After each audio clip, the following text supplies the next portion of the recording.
जब भी जन्म मिलेगा सेवा करेंगे तेरी, करते तुमसे वादा शरण रहेंगे तेरी। जब जन्म मिलेगा सेवा करेंगे तेरी, करते तुमसे वादा शरण रहेंगे तेरी। तेरा साथ हमारा बाबा बन करके तुम साथी, बोले तेरे नाम से गुजारा हमारा, गुजारा हमारा। ओ बोले बाबा अर्ज हमारी, ये अर्ज हमारी। करेंगे सेवा हर जीवन में तारो नाम हमारी, बोले तेरे नाम से गुजारा हमारा, गुजारा हमारा। बोले तेरे नाम से गुजारा हमारा, गुजारा हमारा।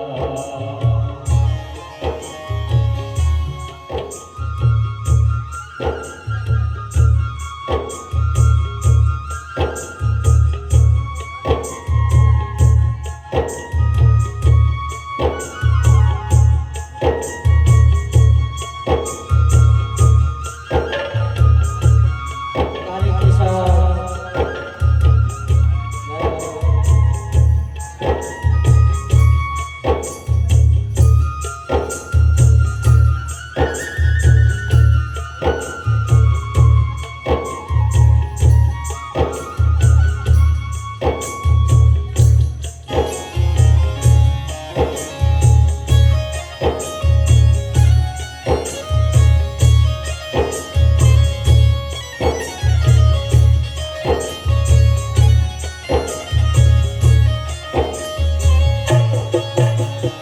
दुनिया बचाने वाले ये सब तेरी माया, सूरज चांद सितारे सब कुछ तूने बनाया। दुनिया बचाने वाले ये सब तेरी माया, सूरज चांद सितारे सब कुछ तुमने बनाया। आशीर्वाद तुम्हारा बोले है ये संकट भारी, बोले तेरे नाम से गुजारा हमारा, गुजारा हमारा। सुन लो बोले बाबा अर्ज हमारी, ये अर्ज हमारी। करेंगे सेवा हर जीवन में तारो नाम हमारी, बोले तेरे नाम से गुजारा हमारा, गुजारा हमारा। ओ बोले तेरे नाम से गुजारा हमारा, गुजारा हमारा। हरि बोल। काली के साथ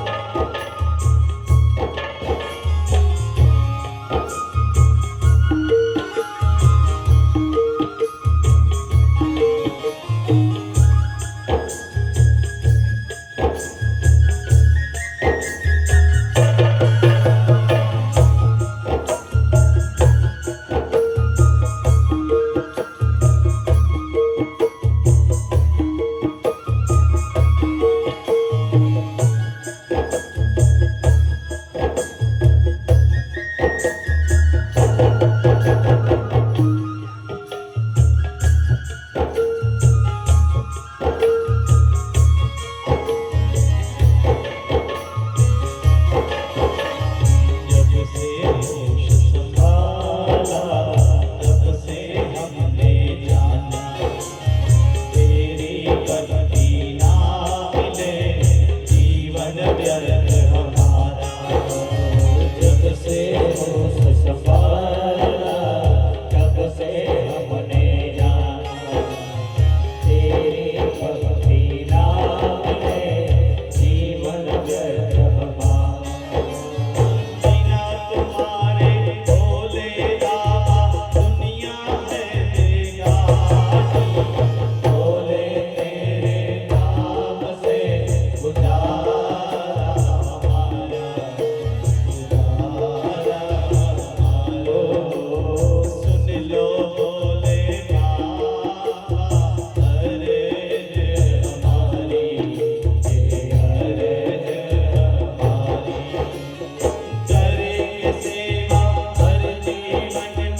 बोले श्री कृपेश्वर महादेव की जय।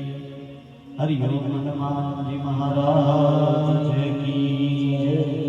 ओम नमः पार्वती वदय हर हर महादेव।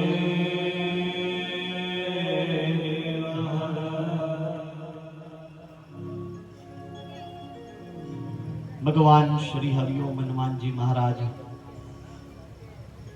કુડાસણ ખાતે વિરાજિત છે અને તે મંદિરના લાભાર્થે શિવ મહાપુરાણ કથાનો પવિત્ર આજનો આ પંચમ દિવસ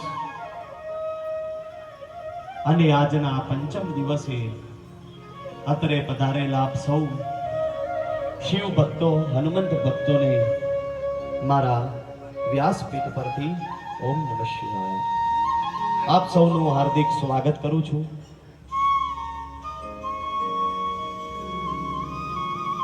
આજનો દિવસ એ આપણા બધાય માટે ખૂબ જ મહત્વનો અને મંગળકારી દિવસ છે। આજના પવિત્ર દિવસે ભગવાન શિવના આ પવિત્ર કથા મંડપમાં પાર્વતીની સાથે વિવાહ થશે અને આપણે સૌ આ 5 દિવસથી જે મંદિરના લાભાર્થે ભેગા થયા છીએ એ મંદિર થોડા સમય પહેલા એવી ઘટના બની, ઘણા લોકોની અરજીઓ ગઈ, ઘણા લોકોએ મંદિરના વિરુદ્ધમાં જઈ અને સરકારમાં કાન ભંભેરણી કરવામાં આવી અને 2018 થી લઈ અને 2024 સુધી જે મંદિર પર કોઈ એક્શન લેવામાં ન આવતું હતું એ મંદિર પર એક્શન લેવામાં આવ્યું। મંદિર ખાલી કરવાનું કહેવામાં આવ્યું, જગ્યા ખાલી કરવાની કહેવામાં આવી અને તેવા સમયે જો મંદિર કોનું છે? ભગવાન હનુમાનજીનું। અહીંયા જે ટ્રસ્ટી મિત્રો હતા એ બધા ભેગા થઈ અને મંદિરને બચાવવાના પ્રયાસો કરવા લાગ્યા હતા અને તે સમયે ભગવાન દાદાએ પોતે ત્યાં બેસવાની ઈચ્છા છે, ભગવાનને પણ ત્યાંથી ક્યાંય જવું નથી, એટલે દાદાએ એમની સેના મોકલી। કઈ સેના મોકલી? બજરંગ દળ। અને એ સેના આવી મંદિર આગળ ઊભી થઈ ગઈ કે આ દાદાની અમે સેના છીએ અને અમે જ્યાં સુધી અહીં ઊભા છીએ ત્યાં સુધી કોઈની તાકાત નથી કે આ મંદિરને અહીંથી હટાવી શકે, કે આ દાદાની મૂર્તિને અહીંથી હટાવી શકે। અને બજરંગ દળના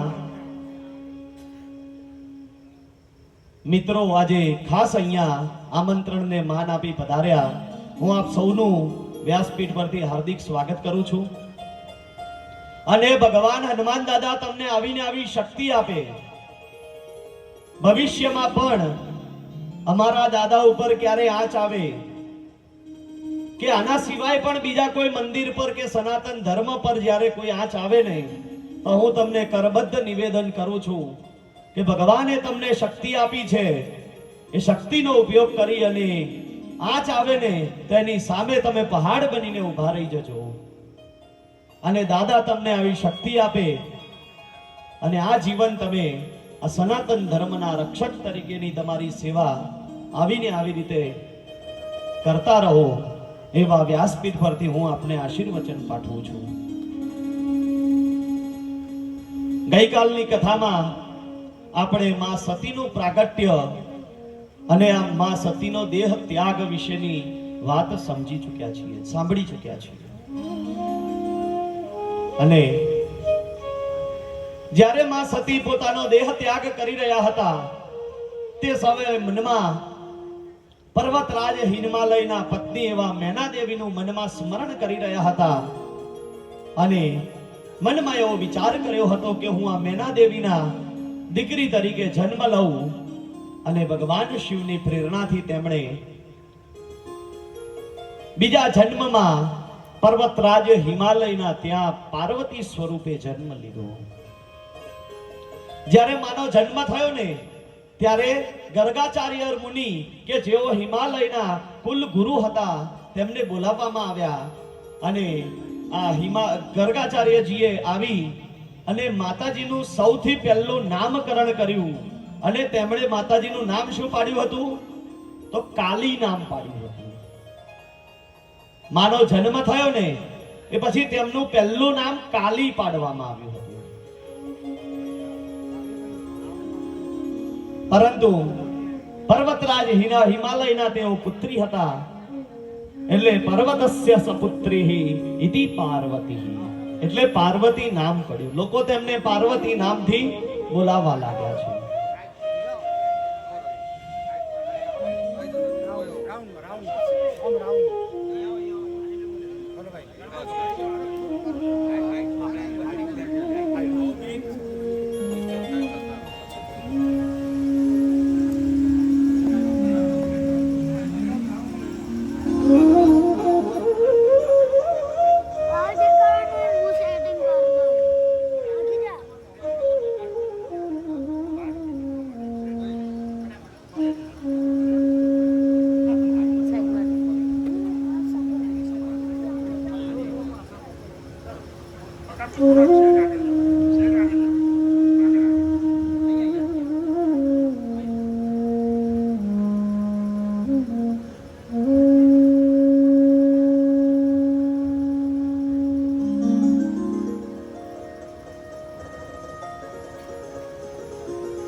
લોકો આ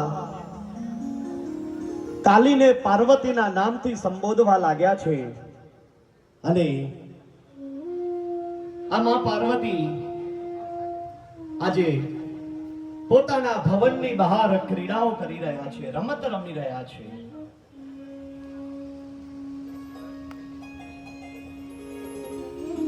માતાજી પર રમત રમી રહ્યા હતા, ગેડી દડાની રમત રમે છે, અલગ અલગ પ્રકારની પોતાની સખીઓની સાથે રમતો રમે છે. અને તેવા જ સમયે એક વખત ભગવાન નારદજીનું ત્યાં પ્રાગટ્ય થયું. ભગવાન નારદજી ત્યાં પધાર્યા, એટલે આ પર્વતરાજ હિમાલય હતા તે હિમાલયજીએ નારદજીને બોલાવી તેમનું સન્માન કર્યું, તેમને એક ઊંચા આસન પર બેસાડ્યા છે, અને નારદજીને કહ્યું કે હે પ્રભુ નારદજી, હે મુનિ નારદ, તમે તો દરેકના ભવિષ્યને જાણો છો, તમે તો બધાના ભવિષ્યની ખબર છે, તો આજે તમે મારી આ દીકરી કાલીનું ભવિષ્ય કથન કરો. ત્યારે નારદજી પાર્વતીજીને બોલાવી તેમની સમક્ષ ઉભા રાખ્યા છે. તેમનું મુખ જોયું, મુખ કમળના દર્શન કર્યા. નારદજીને તો ખબર છે આ સ્વયં જગદંબા છે, આ બીજું કોઈ નહીં, પરંતુ સતી જ એ પાર્વતી સ્વરૂપે જન્મ લીધો છે.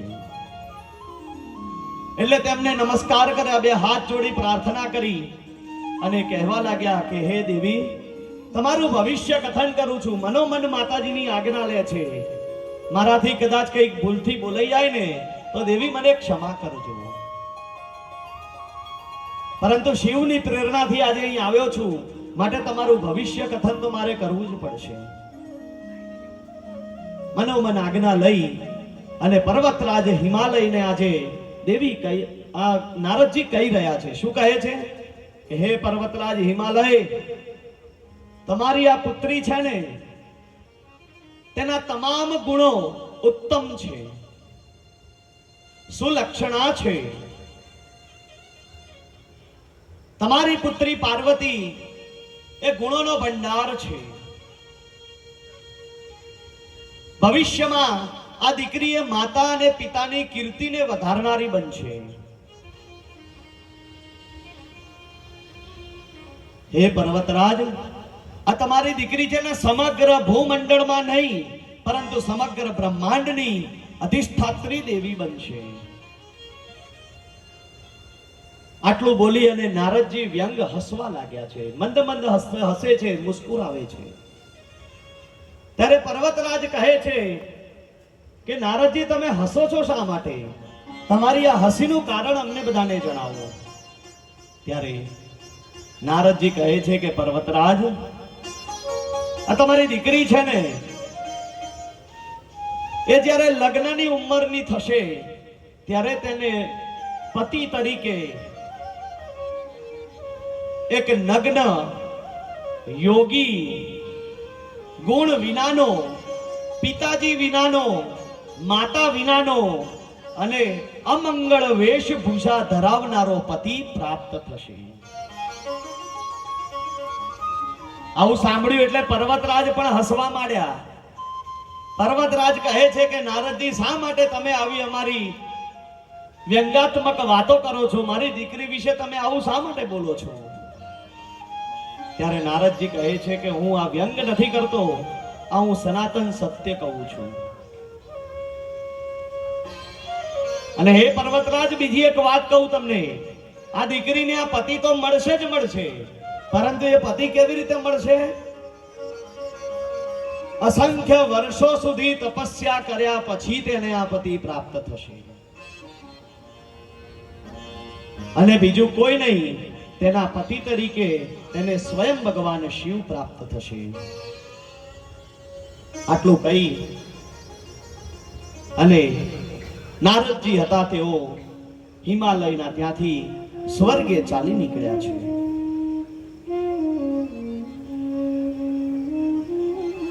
મેનાએ જ્યારે નારદજીના મુખે પોતાની દીકરીનું આવું ભવિષ્ય કથન સાંભળ્યું ને, એટલે મેનાને હવે ચિંતા થવા લાગી છે કે મારી દીકરી માટે શું આવા જ વરનું નિર્માણ થયું છે?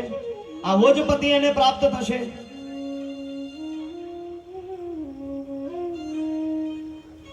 મેના છે રોજે રોજ પોતાના પતિ હિમાલયને કહે છે કે હે પ્રિય, તમે સાંભળો છો? મારી દીકરીના માટે કોઈ ઉત્તમ, યોગ્ય, સારો એવો પતિ શોધી નાખો ને, તો આપણે તેના લગ્ન તેની સાથે કરાવીએ. એટલે જ્યારે તેને સમજ આવે ને ત્યારે તેનો પતિ તેને મળી ગયો હોય તો આ નારદજીએ કહ્યું એવો પતિ એને પ્રાપ્ત થાય નહીં. ત્યારે પર્વતરાજ હિમાલય કહે છે કે દેવી, વિધાતાએ જે લેખ લખી દીધા છે ને, એને તમે કે હું કોઈ મેઘ મારી શકવાના નથી. આમ કરી મેનાના મનનું સમાધાન કરે છે.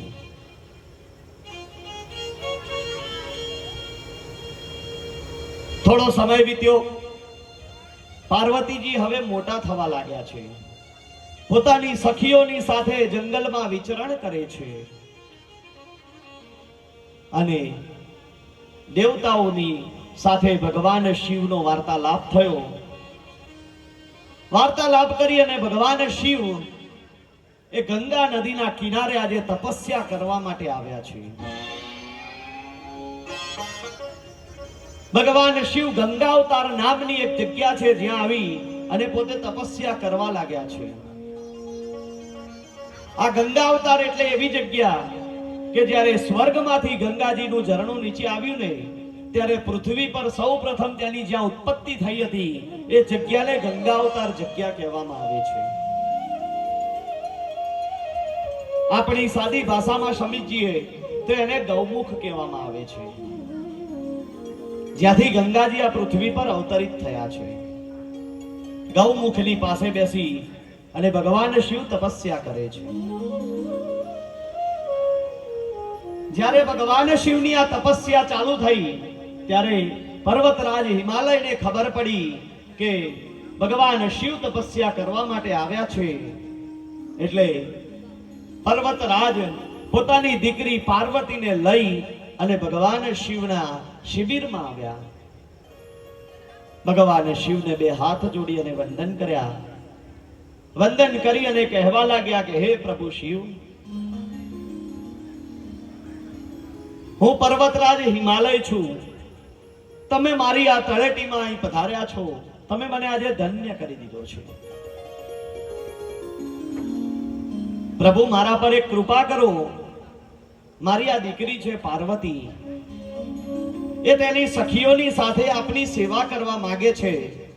કૃપા કરી અને સેવા કરવાનો અવસર પ્રદાન કરો. આમ કહી અને ભગવાન શિવને વંદન કરે છે. ત્યારે ભગવાન શિવ એમ કહે છે કે હે પર્વતરાજ હિમાલય, તમે મારી સેવા કરવા માટે તમારી દીકરીને અહીં મૂકવા માંગો છો, પરંતુ હું કોઈ સ્ત્રીની સેવા લેવા માંગતો નથી. કારણ કે તમારી દીકરીનું મુખ કમળ છે ને, એને જોઈને કોઈ પણ યોગીની તપસ્યા ભંગ થઈ શકે તેમ છે.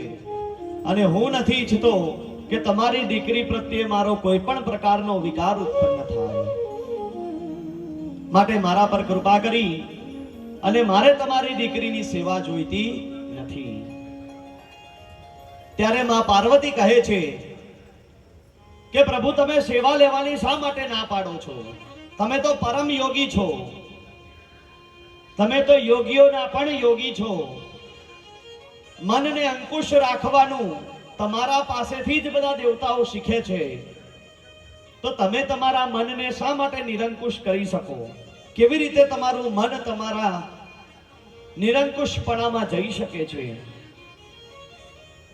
આમ કહી અને પાર્વતી આજે શિવની સાથે સાંખ્ય શાસ્ત્રનો આખો ઉપદેશ કરે છે. ત્યારે શિવને ખબર પડી ગઈ કે આ સ્ત્રી એ કોઈ સામાન્ય સ્ત્રી નથી, જરૂર આ કોઈ દૈવી સ્વરૂપ છે. માટે શિવે તેમને આ દેવીની સેવા કરવા લેવા માટે આજે પોતે મંજૂરી આપી, આજ્ઞા આપી છે.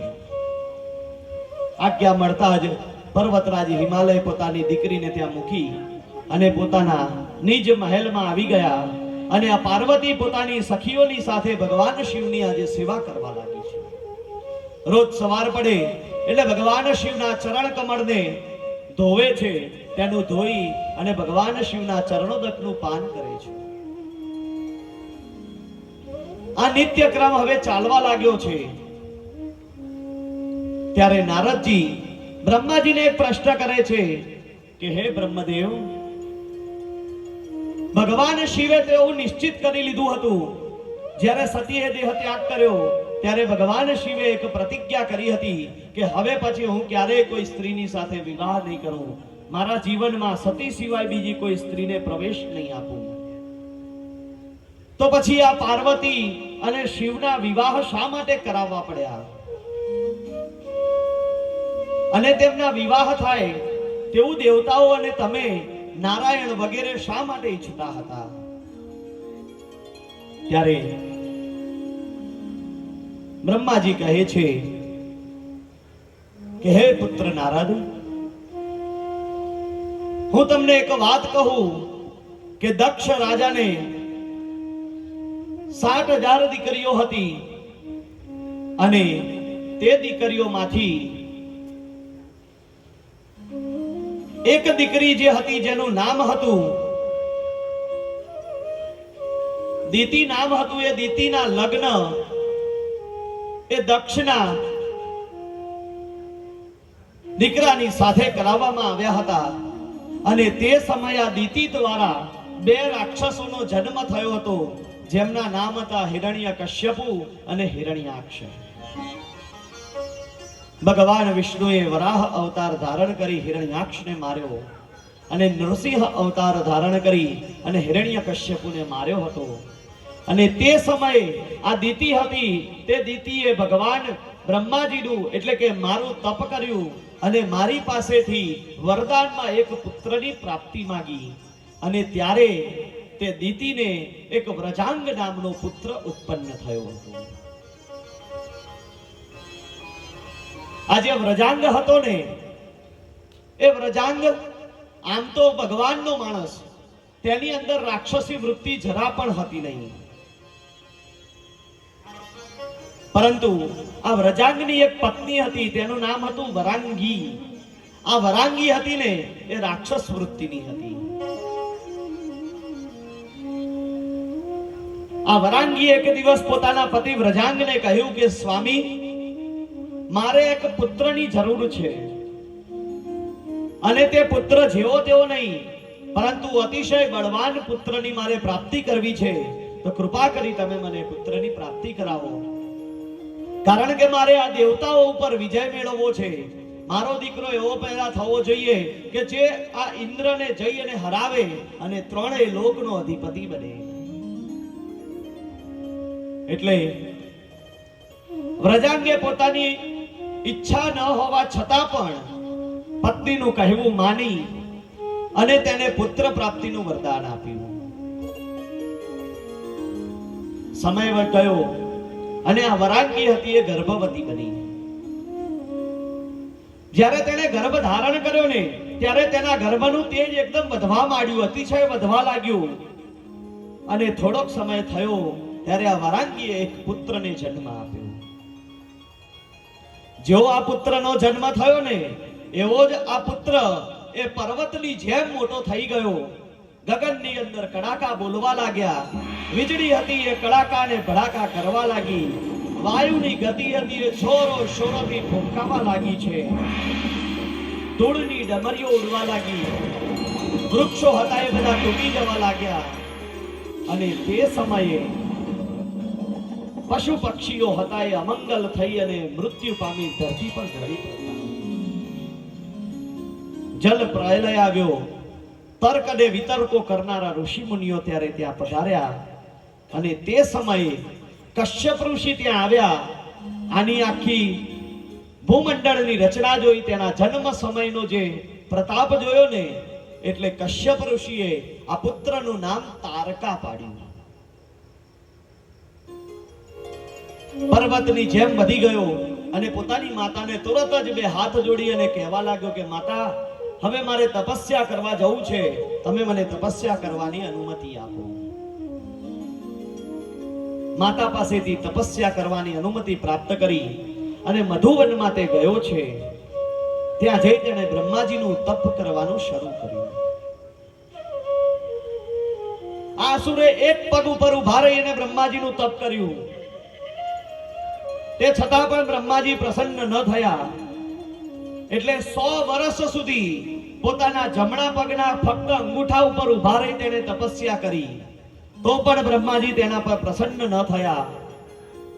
એટલે બીજા 100 વર્ષ સુધી પોતાના અંગૂઠા પર ઉભા રહી તપસ્યા કરી અને સાથે સાથે બધો જ આહાર લેવાનું છોડી દીધું. ફક્ત પાણી પીવે અને ભગવાન બ્રહ્માજીની તપસ્યા કરી.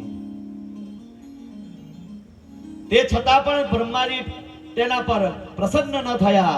એટલે પાણી પીવાનું પણ છોડ્યું.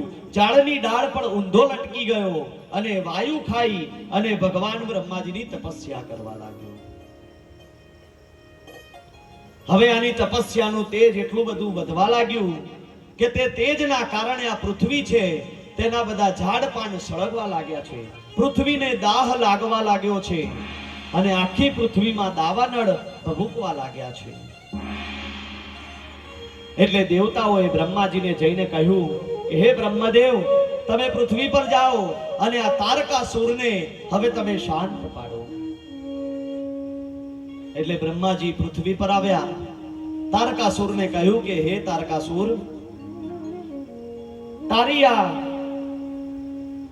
ભક્તિથી હું પ્રસન્ન થયો છું. તારે જે વરદાન જોઈતું હોય તે વરદાન તું માગી લે. આ તારકાસુર હતો ને તેને પોતાના તપોબળથી એક વાતની ખબર પડી ગઈ હતી કે ભગવાન શિવે આજીવન ક્યારે વિવાહ ન કરવાનો નિયમ લીધો છે. એટલે તેણે વરદાન એવું માંગ્યું કે બ્રહ્મદેવ, મારું મૃત્યુ ત્યારે જ થાય કે જ્યારે શિવનો પુત્ર સેનાપતિ બની અને મારી સામે યુદ્ધ કરે. બ્રહ્માજી તથાસ્તુ કહી દીધું. પોતાના બ્રહ્મલોકમાં આવી ગયા.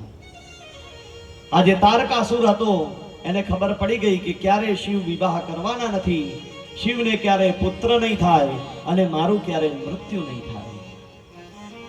ત્રણેય લોકને હેરાન પરેશાન કરવા લાગ્યો છે.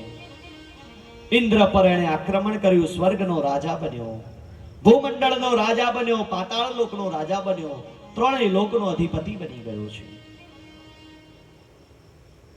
ત્યારે તારકાસુર હતો તે પોતાનો રાજ્ય સ્વર્ગમાં સ્થાપી અને સ્વર્ગનો રાજા બન્યો. ત્યારે દેવતાઓ બધા બ્રહ્માજીની પાસે ગયા, કહેવા લાગ્યા કે બ્રહ્મદેવ, તમારા વરદાન થકી અમે બેઘર બની ગયા, અમારે રહેવા માટે હવે કોઈ ઠેકાણું નથી રહ્યું. ત્યારે બ્રહ્માજી પાછા તારકાસુરની પાસે ગયા, જઈને કહ્યું કે તારકા, મેં તને ભૂમંડળનું રાજ્ય સોંપ્યું છે, તું ભૂમંડળમાં જઈ અને ત્યાંનું રાજ્ય કર. આ સ્વર્ગ બેશક તારું રહેશે, પરંતુ રહેવા માટે તું દેવતાઓને પાછું આપ. એટલે તેણે દેવતાઓને સ્વર્ગ પાછું આપ્યું અને પોતે ભૂમંડળ પર આવી અને રાજ્ય કરવા લાગ્યો. સમય વીત્યો. એક વખતે શોણિતપુર નામના નગરમાં તે જઈ અને વસ્યો અને તે વખતે તેણે પોતાનું રાજ્ય હવે ધીમે ધીમે વિસ્તાર કરવાનું શરૂ કર્યું છે. દેવતાઓને પરેશાન કરતો, મનુષ્યોને હેરાન કરતો, એટલે બધા દેવતાઓ હાહાકાર પુકારી ગયા અને છેલ્લે પછી તેઓ ભગવાન વિષ્ણુના શરણે ગયા. જઈને કહ્યું કે હે પ્રભુ વિષ્ણુ, આ તારકાસુરને મારવા માટે હવે ભગવાન શિવે વિવાહ કરવા જરૂરી છે, માટે હવે ભગવાન શિવ વિવાહ કરે ને એવી તમે કોઈ રચના કરો. ત્યારે ભગવાન નારાયણ કહે છે કે તમે બ્રહ્મદેવની પાસે જાઓ, તેઓ આનો કઈ ઉપાય આપશે. અને આ બધા ભેગા થઈ બ્રહ્મદેવની પાસે ગયા. આ બાજુ ઇન્દ્ર હતો ને, એ ઇન્દ્રએ છાનામાના કોઈને ખબર ન પડે એવી રીતે કામદેવને ત્યાં બોલાવ્યો. કામદેવને બોલાવી અને કહ્યું કે હે કામદેવ, તમારે જવાનું છે કૈલાસ ધામમાં. ભગવાન શિવને મોહ પમાડવાનો છે અને ભગવાન શિવના પ્રત્યે તમારે પાર્વતી પ્રત્યે અહોભાવ ઉત્પન્ન કરવાનો છે, પ્રેમ ભાવ ઉત્પન્ન કરવાનો છે. કામદેવને પોતાનું પૂર્વનું વૃત્તાંત કઈ યાદ રહ્યું ન હતું, માટે ઇન્દ્રની આજ્ઞા થવાથી પોતે તૈયાર થઈ રતિ દેવીને સાથે લીધા, પાછા વસંતને સાથે લીધા છે અને ભગવાન જે ગંગાવતાર જગ્યા પર તપસ્યા કરતા હતા તે જગ્યા પર કામદેવ આવી ગયો છે. પહાડોની વચ્ચે વસંતને ખીલાવી દીધી. ફરી પાછા વસંતનું સામ્રાજ્ય સ્થપાઈ ગયું.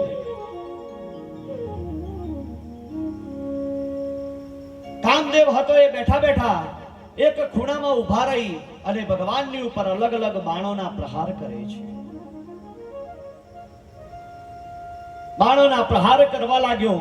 અહીંયા ભગવાન શિવ હતા ને, તેઓ માતા સતીના દેહ ત્યાગથી પોતે થોડા ઘણા ક્ષણભંગુર થયેલા હતા, એટલે તેમનું મન હતું ને સતીના વિરહમાં હતું. એટલે એવે સમયે કામદેવના બાણ હતા ને થોડી થોડી અસર કરવા લાગ્યા. શિવના પ્રત્યે પાર્વતીના વિશે પ્રેમ ભાવ ધીમે ધીમે જાગવા લાગ્યો છે.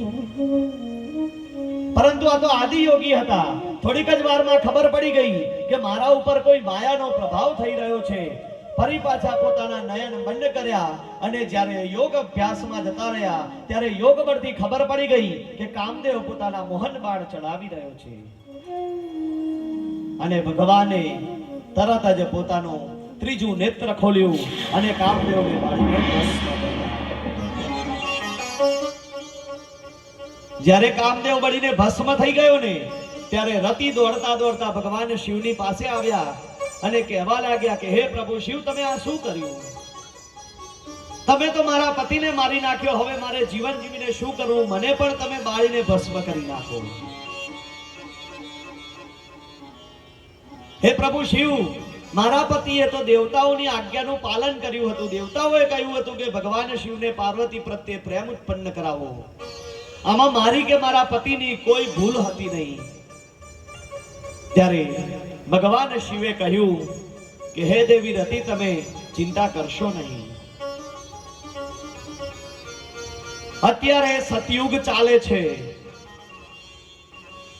ભવિષ્યમાં દ્વાપર યુગ આવશે અને તે દ્વાપર યુગમાં આ કામદેવ એ તમને તમારા પતિ તરીકે પ્રાપ્ત થશે. ત્યારે રતિએ કહ્યું કે મને કેવી રીતે યાદ રહે આટલા બધા સમયનું? ત્યારે ભગવાન શિવ કહે છે કે તમે નાહકની ચિંતા કરશો નહીં, તમે હવે અહીંથી પૃથ્વી પર જાઓ અને પૃથ્વીમાં તમારે દ્વારકા નગરીમાં જઈ અને વસવાટ કરવાનો છે. ત્યાં ભગવાન નારાયણ કૃષ્ણ સ્વરૂપે જન્મ લેશે, ત્યારે ભગવાન રૂક્ષ્મણીની સાથે વિવાહ કરશે અને ત્યારે ભગવાન કૃષ્ણ અને રૂક્ષ્મણીના પુત્ર તરીકે તમારો પતિ કામદેવ જન્મ લેશે અને તે વખતે તેનું નામ પ્રદ્યુમ્ન પડશે. શંબરાસુર તેને ઉઠાવીને લઈ જશે અને ત્યારે તે પોતાના રાજ્યમાં તેને લઈને આવશે ને ત્યારે તમને તમારો પતિ પ્રાપ્ત થશે. આમ કહી ભગવાન શિવે રતિને ત્યાંથી વિદાય આપી છે. આ બાજુ જે ભગવાન શિવની ત્રીજા નેત્રમાંથી જે અગ્નિ નીકળ્યો હતો ને તે અગ્નિ તો આખા પૃથ્વી પર ફરી રહ્યો છે, કારણ કે આ તો ભગવાન શિવનો ક્રોધાગ્નિ છે, એમ કેવી રીતે શાંત થાય? એટલે બ્રહ્માજીએ તે અગ્નિને પોતાના હાથમાં બાહુપાશમાં લીધો. ફરતા ફરતા ફરતા ને સમુદ્ર નારાયણની પાસે આવ્યા. સમુદ્ર નારાયણને કહ્યું કે હે સમુદ્ર નારાયણ, આ ભગવાન શિવનો ક્રોધાગ્નિ છે, પૃથ્વી પર કોઈની તાકાત નથી કે આને શમાવી શકે. તમે અમારા પર કૃપા કરો અને આ ક્રોધાગ્નિને તમારા પેટાળમાં સમાવી દો. ત્યારે સમુદ્ર નારાયણે બ્રહ્માજીની આજ્ઞા થવાથી એ ક્રોધાગ્નિ છે તેને પોતાના પેટાળમાં સમાવી દીધો અને આજે પણ એ ક્રોધાગ્નિ એ જ્વાળામુખી બની અને પૃથ્વી પર ઘણી વખત બહાર નીકળે છે. આ જે જ્વાળામુખી છે ને એ ભગવાન શિવનો ક્રોધાગ્નિ છે. આ બાજુ નારદજી હતા, તેઓ નારદજી પાર્વતીની પાસે ગયા છે. પાર્વતીને જઈ કહ્યું કે દેવી પાર્વતી, તમારે શિવને જો પ્રાપ્ત કરવા હશે ને તો તમારે ભગવાન શિવનું આરાધન કરવું પડશે, ભગવાન શિવની તપસ્યા કરવી પડશે, તો જ ભગવાન શિવ તમને પ્રાપ્ત થશે, એમને પ્રાપ્ત થશે નહીં. એટલે પાર્વતીજી પોતાના ઘરે આવ્યા, પિતાજીને બે હાથ જોડી અને કહ્યું કે હે પિતાશ્રી, મારું જે કાર્ય છે, મારો જન્મ જે કાર્ય માટે થયો છે એ કાર્ય કરવાનો સમય આવ્યો છે. હવે મારે ભગવાન શિવની આરાધના કરવા જવાનું છે, માટે તમે મને આજ્ઞા આપો. હું જંગલમાં જઈ ભગવાન શિવનું આરાધન કરીશ. પર્વતરાજ હિમાલયે તેને આજ્ઞા આપી. પછી તેઓ પોતાની માતા મેનાની પાસે ગયા. મેના દેવીને કહે છે કે માતા, હું વનમાં જઈ અને ભગવાન શિવનું આરાધન કરવા માંગુ છું, માટે તમે મને આજ્ઞા આપો. માતાએ પણ આજ્ઞા આપી.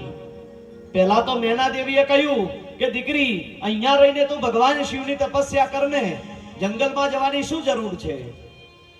પરંતુ દીકરીએ કહ્યું કે માતા, હું અહીંયા રહીશ ને તો મારું ચિત્ત ભગવાન શિવમાં ચોટશે નહીં, માટે કૃપા કરી મને વનમાં જવાની આજ્ઞા આપો. ત્યારે માતાએ કહ્યું કે હું તને આજ્ઞા આપું, પરંતુ મારી એક શરત છે. શું?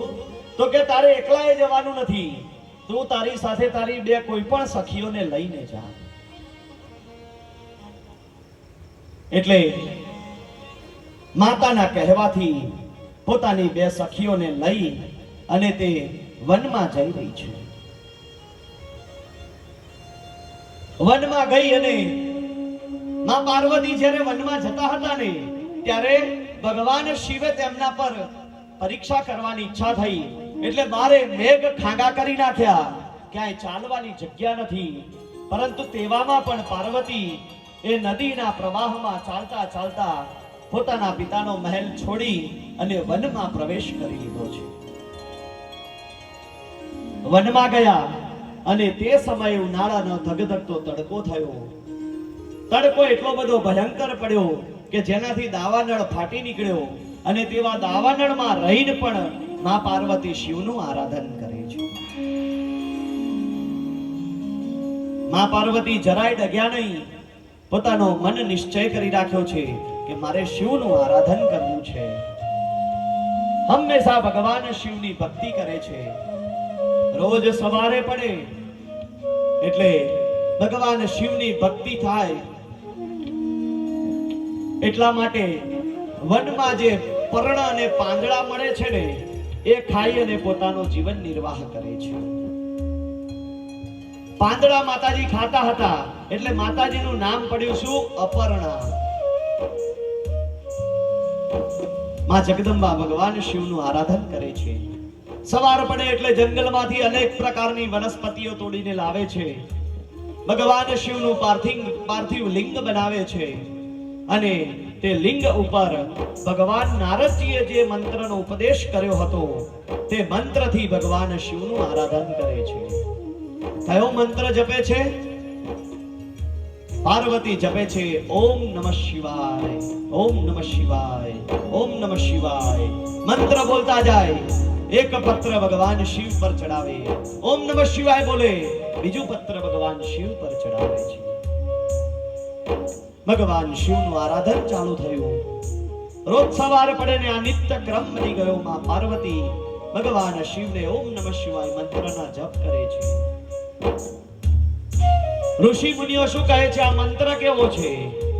સદાય મંગળકારી મંત્ર છે. હંમેશા મંત્રનું જ્યારે તમે ભક્ત આરાધન કરે, ભગવાન શિવનું આરાધન આ મંત્રથી કરે ને એટલે ભગવાન શિવ તેના પર પ્રસન્ન થાય છે. ભગવાન શિવને ભજવા માટે કોઈ સ્તોત્રો યાદ કરવાની જરૂર નથી.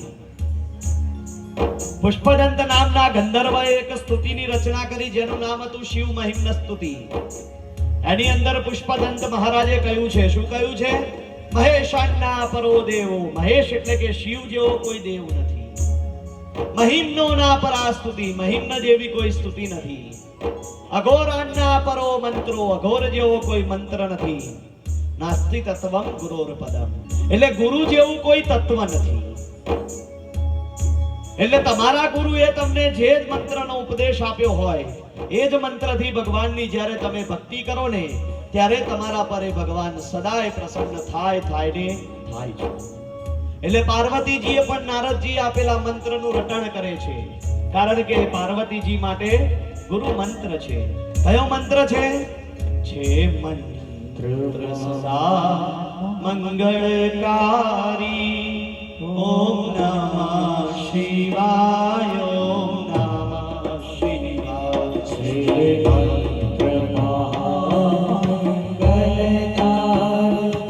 ઓમ નમઃ શિવાય, ઓમ નમઃ શિવાય.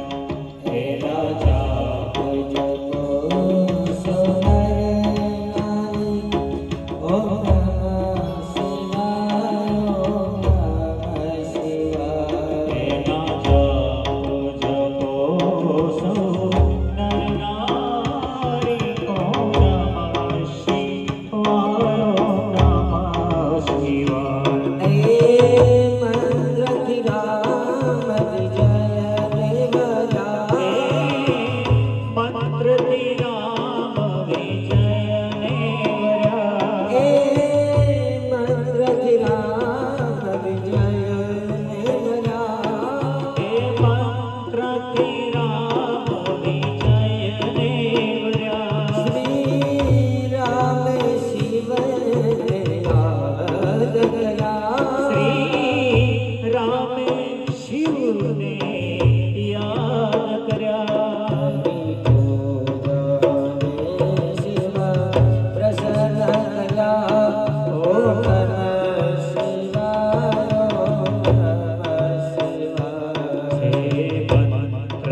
નમઃ શિવાય મંત્રનો જપ કરે છે, ગાન કરે છે. અને આ જે તપ ચાલુ થયું ને, આ તપને ધીમે ધીમે કરતા કરતા કેટલા વર્ષો થયા ખબર છે? પાર્વતીએ શિવને પ્રાપ્ત કરવા માટે કેટલા વર્ષ તપ કર્યું હતું? આપણે બધા જે તપ કરીએ છીએ ને, જપ કરીએ છીએ, તમે બહેનો બધા દર વર્ષે એક વ્રત કરો છો. એ વ્રતનું નામ છે હરિતાલિકા વ્રત, કેવડા ત્રીજનું વ્રત. બરાબર? આ વ્રત માતાજીએ પોતાના પતિ તરીકે શિવને પામવા માટે કર્યું હતું. પણ કેટલા વર્ષ કર્યું હતું? તો માતાજીએ છે ને 60,000 વર્ષ સુધી આ તપશ્ચર્યા કરી, ત્યારે ભગવાન શિવ મળ્યા હતા. ભગવાન શિવને બિલીપત્ર ચડાવે, પુષ્પ ચડાવે, અલગ અલગ પ્રકારના ફૂલ લાવી અને અર્પણ કરે છે. આજે તપશ્ચર્યા થતી હતી ને, એનું હવે સમગ્ર ભૂમંડળમાં અસર વર્તાવા લાગી છે.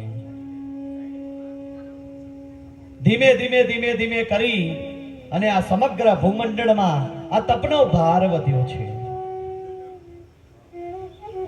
અને તેવા સમયે બધા દેવતાઓ ભેગા થઈ અને કૈલાસ ધામમાં ગયા. જઈ અને ભગવાન શિવને કહે છે કે પ્રભુ શિવ, માં પાર્વતી તમને પામવા માટે તપસ્યા કરી રહ્યા છે, માટે હવે તમે પ્રસન્ન થાઓ અને તેમને મનગમતું વરદાન પ્રાપ્ત કરાવો. ત્યારે ભગવાન શિવ માં પાર્વતીને કહે છે, આ દેવતાઓને કહે છે કે હે દેવો, મારે હું તો જોવું પડે ને કે આ પાર્વતી છે તેનો મારા પ્રત્યેનો ભાવ કેવો છે, મારા પ્રત્યેનો પ્રેમ કેવો છે, તેનો દ્રઢ વિશ્વાસ કેવો છે. ત્યારે ભગવાન શિવે 17 ઋષિઓને બોલાવ્યા અને જઈ અને કહ્યું કે હે ઋષિઓ, તમે માં પાર્વતીની જોડે જાઓ અને તેને મારા બધા જ પ્રકારના અવગુણો કહેજો. તમને મારા વિશે કંઈ પણ બોલવાની આજે હું તમને મુક્તિ પ્રદાન કરું છું. એટલે આ બધા 17 ભેગા થઈ અને પાર્વતીજીની પાસે ગયા અને પાર્વતીજીને કહે છે કે દેવી, તમે તો જેને પામવાની કોશિશ કરી રહ્યા છો, જે શિવને મેળવવાની પ્રાર્થના કરી રહ્યા છો ને, એ શિવ તો યોગી છે, હંમેશા ભૂતોની વચ્ચે રહે છે. ના ખાવાનું ઠેકાણું, ના પીવાનું ઠેકાણું, ના રહેવાનું ઠેકાણું, હંમેશા ભૂતોની વચ્ચે રહે છે. સ્મશાનની અમંગળ ભસ્મ પોતાના શરીર પર ચોપડે છે અને નંદીની ઉપર સવાર થઈ અને મૂર્ખાઓની જેમ ફરે છે. આવા શિવને તું પાલીને શું કરીશ? ત્યારે માં પાર્વતી કહે છે કે જેવો હશે એવો, પણ હું મારા પતિ તરીકે શિવને જ પામીશ, એટલે એને જ પામીશ. મારા મનમાં બીજા કોઈ પ્રત્યે કોઈ ભાવ ક્યારે ઉત્પન્ન થશે નહીં. ઋષિઓ શું કહે છે કે દેવી, તમે મને લાગે છે કે નારદના વચન સાંભળવાની તમે કંઈક મોટી ભૂલ કરી નાખી છે. નારદે તમને કંઈક બીજું કીધું હશે અને તમે બીજા કોઈ દેવની તપસ્યા કરવા લાગ્યા છો. કે ના, હું જાણું છું, નારદે મને શિવની જ તપસ્યા કરવાનું છે. હવે ઋષિઓ મુનિ એમ કહે છે કે દેવી, તમે એમ કહો છો ને, પણ આ નારદ તો છે ને, એને તો દક્ષના 60,000 દીકરાઓને ભેગા કરી અને નારાયણ સરોવર તપસ્યા કરવા મોકલી દીધા હતા. એટલે આ તો લોકોને હંમેશાથી ભટકાવતો જ આવ્યો છે. દેવી ટસના મસ નથી થતા. અંતે 17 થાકી ગયા અને કૈલાસમાં જઈને કહ્યું કે પ્રભુ, માં જીદે બેઠા છે, અમારા વાડે વડે એમ છે નહીં. આ બાજુ શિવ પાર્વતી છે, શિવની પૂજા કરે છે અને ભાદરવા સુદ ત્રીજનો દિવસ આવ્યો માને ખબર ન રહી અને એ દિવસે માતાજીએ ભૂલથી ભગવાન શિવના ઉપર કેવડાનું એટલે કે કેતકીનું પુષ્પ ચડાવી દીધું. જેવું કેતકીનું પુષ્પ ભગવાન શિવના શિવલિંગ ઉપર મૂક્યું ને એવા જ ભગવાન શિવ ત્યાં પ્રગટ થયા. પ્રગટ થઈ અને દેવી પાર્વતીને કહે છે કે દેવી આ તમે શું કર્યું? મારી પૂજામાં જે વર્જિત પુષ્પ છે એ પુષ્પ તમે મને ચડાવવાની ભૂલ કરી છે. જો ભગવાન હજુ તો માતાજીની પરીક્ષા લઈ રહ્યા છે. હવે હું તમને ક્યારેય પ્રાપ્ત નહીં થઉં. અને આમ પણ મેં કોઈ પણ સ્ત્રીની સાથે વિવાહ કરવાનો નિશ્ચય કર્યો નથી.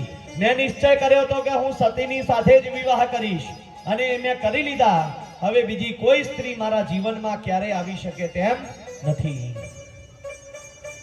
ત્યારે માં પાર્વતીએ કહ્યું કે દેવ તમે એવું તો નક્કી કર્યું છે ને કે સતીની સાથે વિવાહ કરશો, તો તમે વિષ્ણુ નારાયણને પૂજજો, બ્રહ્મદેવને પૂજજો.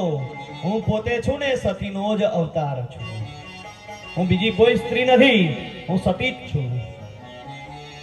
ત્યારે ભગવાન શિવે કહ્યું કે દેવી હવે હું તમારી સાથે વિવાહ કરીશ. પાર્વતીજી તો ખુશ થઈ ગયા, રાજી થઈ ગયા. રાજી થઈ દોડતા દોડતા પોતાના પિતાશ્રીના ઘેર ગયા. પિતાજીને કહ્યું કે પિતાજી મને અભય વરદાન પ્રાપ્ત થઈ ગયું. ભગવાન શિવે કહી દીધું હવે તે મારી સાથે વિવાહ કરશે. તમે હવે મોડું ના કરશો, જલ્દીથી હવે શિવના ઘરે મારું માગું મોકલો. આ બાજુ શિવ હતા ને એ શિવ હજુ પણ માતાજીની પરીક્ષા કરવા તૈયાર છે. હિમાલયને ખબર પડી કે શિવે લગ્ન કરવાની મંજૂરી આપી છે એટલે એણે મોટા એક પ્રસંગનું પોતાના ત્યાં આયોજન કર્યું. આખે આખું નગર તેડાવ્યું છે. નગરની અંદર રોડ રસ્તાઓ છે સુગંધિત ફૂલોથી સજાવવામાં આવ્યા છે. અને તે સમયે ભગવાન શિવ એક નટનું સ્વરૂપ લઈ અને આજે હિમાલયના ત્યાં પહોંચ્યા છે. એક હાથમાં શૃંગી પકડી છે, એક હાથમાં ડમરું ધારણ કર્યું છે. અને ભગવાન શિવના આજે આ સ્વરૂપના જે દર્શન લોકો કરે છે, ભગવાન એટલું સુંદર નૃત્ય કરી રહ્યા છે કે નૃત્યથી લોકો અંજાઈ રહ્યા છે. નૃત્ય કરતા કરતા શિવ હિમાલયના ઘર તરફ પહોંચ્યા. મહેલ આગળ પહોંચી અને ત્યાં નૃત્ય કરે છે. તેના નૃત્યથી પ્રભાવિત થઈ મેના દેવી હાથમાં સોના ચાંદી હીરા મોતી માણેક ભરી અને આ જે નટ છે તેને આપવા માટે આવ્યા છે. તેને આ થાળ ધર્યો એટલે ભગવાન શિવ જે નટ સ્વરૂપે છે ને એ ભગવાન શિવ શું કહે છે કે દેવી હું આવું બધું લેવા આવ્યો નથી.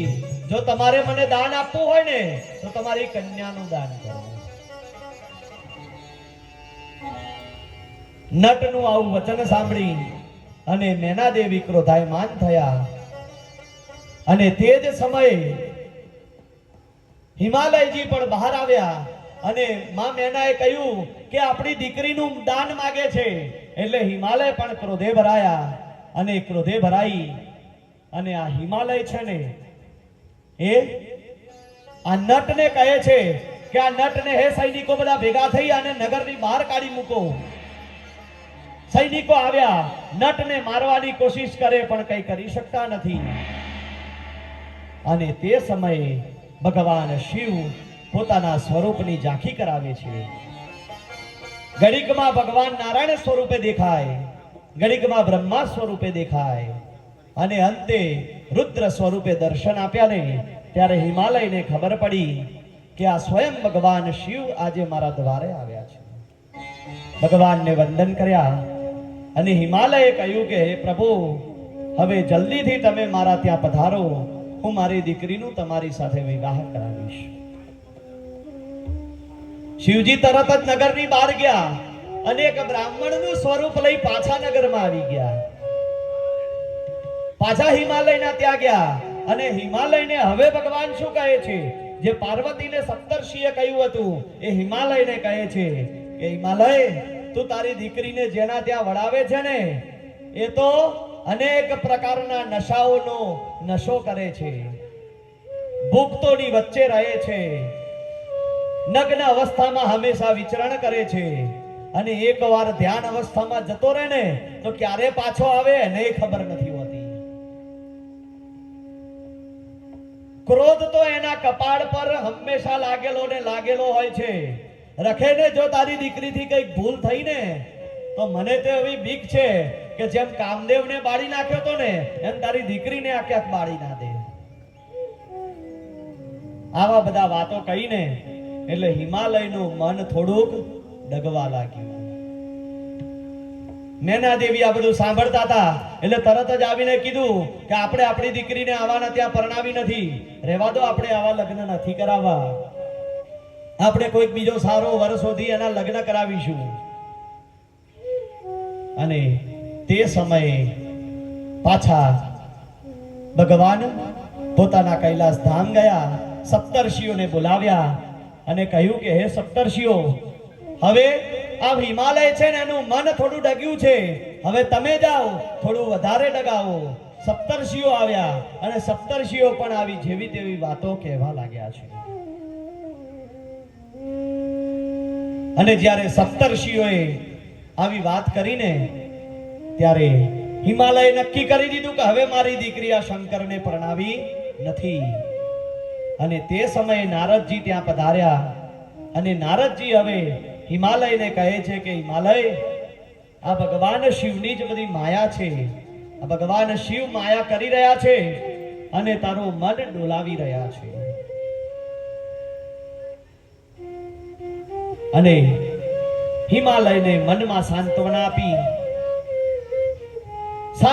આપી અને હિમાલયને કહે છે કે તમે ચિંતા કરશો નહીં, આ તો સ્વયં પરબ્રહ્મ છે, તેની સાથે તમારી દીકરીના વિવાહ કરાવો. અને તારકાસુરના વધવાળી વાત આજે નારદજી યાદ કરાવે છે. એટલે હિમાલય બ્રહ્માજીની પાસે ગયા, બ્રહ્મદેવને કહ્યું, હે બ્રહ્મદેવ, હવે તમે ભગવાન શિવને જઈ અને વિવાહ માટે આમંત્રણ આપો. ત્યારે બ્રહ્મદેવે ભગવાન શિવના ત્યાં જઈ અને કહ્યું કે પ્રભુ શિવ, હિમાલયના ત્યાંથી તમને આમંત્રણ મળ્યું છે, હવે તમે તમારી જાન જોડી અને હિમાલયને ત્યાં પધારજો. આમ કહી બ્રહ્માજી હિમાલયને ત્યાં આવે છે. હિમાલયના ત્યાં બધા ભેગા થયા, ઋષિઓને બોલાવવામાં આવ્યા અને કહ્યું કે મારી દીકરીના વિવાહ માટે ઉત્તમ અને સારામાં સારા મુહૂર્તની શોધ કરો. અમારા માટે કયું સારું મુહૂર્ત છે તે અમને કહો.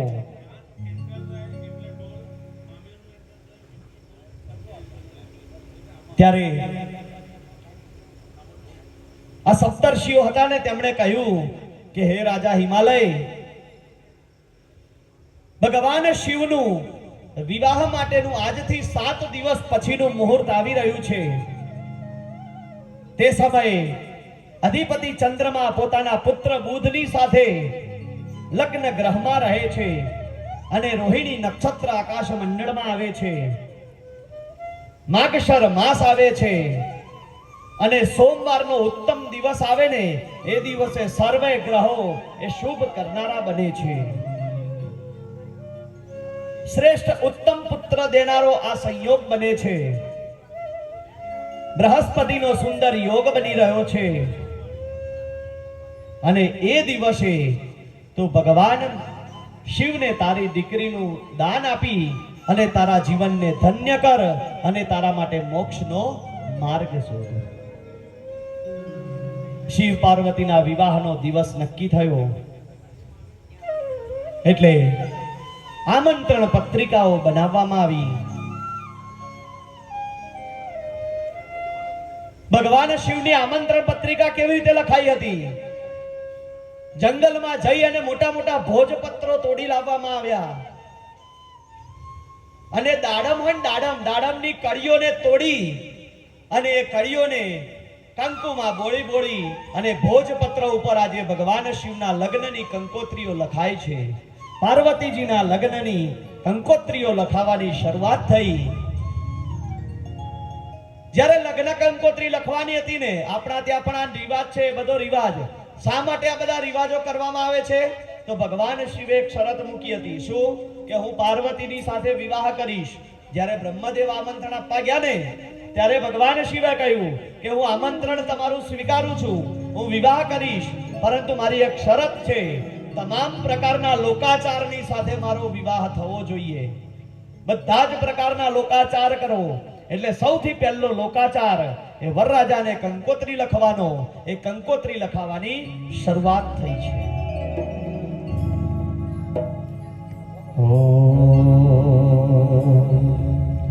કે કંકુ છાટી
કોતરી મોકલો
અને કન્યા પક્ષના અહીંયા બેઠા છે જે હર પક્ષના છે એ જ્યાં જાન જોડાવાની છે ત્યાં પહોંચી જાઓ અને કન્યા પક્ષ વાળા અહીંયા બેઠા છે.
શિવજીનો વરઘોડો.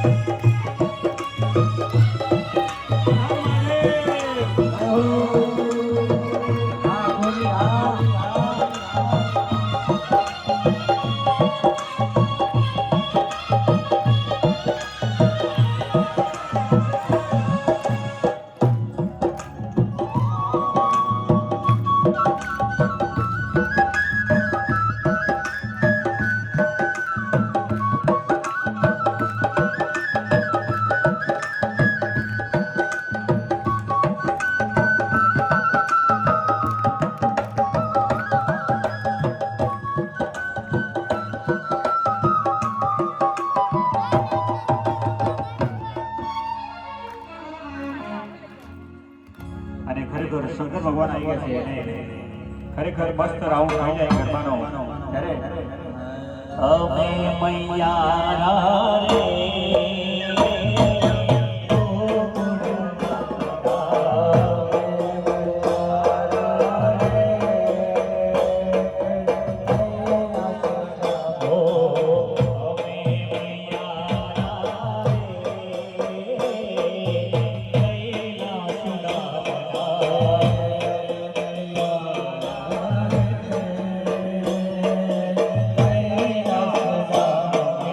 હાર મહી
મામાને વધાવવા માટે બધા તૈયાર થઈ જાઓ. મામેરું આવી રહ્યું છે, મામાજી આવી ગયા છે.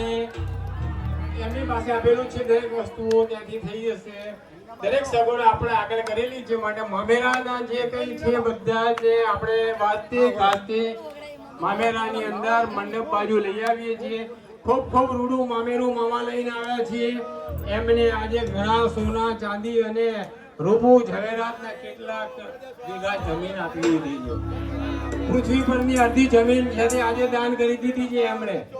માટે આપણે મામાશ્રીને પોતાને એટલા બધા ઉત્સાહથી આવેલા છે કે એમનો આનંદ ભાગી ના જાય માટે દરેક મામેરાને વધાવી લેજો. તાળીઓના ગડગડાટથી એમને મામેરું એ કરી નાખો. હર હર મહાદેવ. મોગેરામાં હાડીઓ લાયા હાલો જોવા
चेहरा तो भया मैं कपना, चेहरा तो भया मैं कपना अने एमा रूप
दूर देना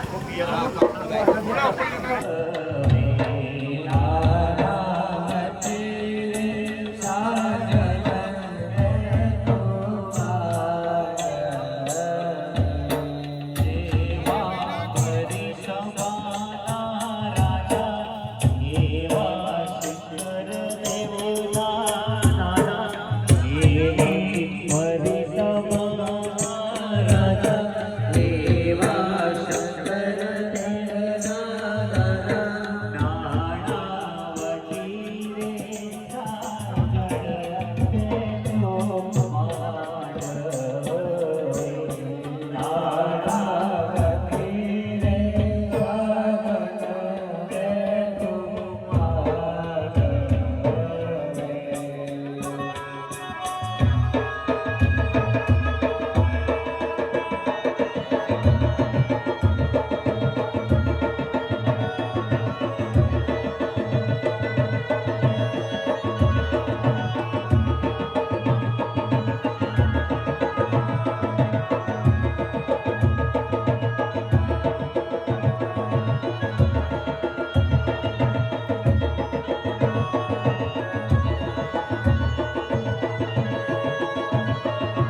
પહેલું કન્યા પક્ષ વાળા, બીજું મામેરા વાળા અને ત્રીજું હવે દાન આપી લઈ રહ્યા છે કે દિનેશભાઈ પટેલ જઈએ પણ થાળી આવે તો ભોજન લેટ આવે, થાળી પછી આવે. ધૂમધામ કાયમ માટે લક્ષ્મીનો આનંદ એ વિશ્વનો શ્રેષ્ઠ આનંદ દીકરી લક્ષ્મીનો અવતાર છે. લક્ષ્મીનો અવતાર કરેલ તમારા ઘરે આવી રહ્યો છે. તમારું નહીં થયેલી વસ્તુ સર્વમાંગલ માંગલ્યે શિવે સર્વાર્થસાધિકે શરણ્યે ત્ર્યંબકે ગૌરી નારાયણી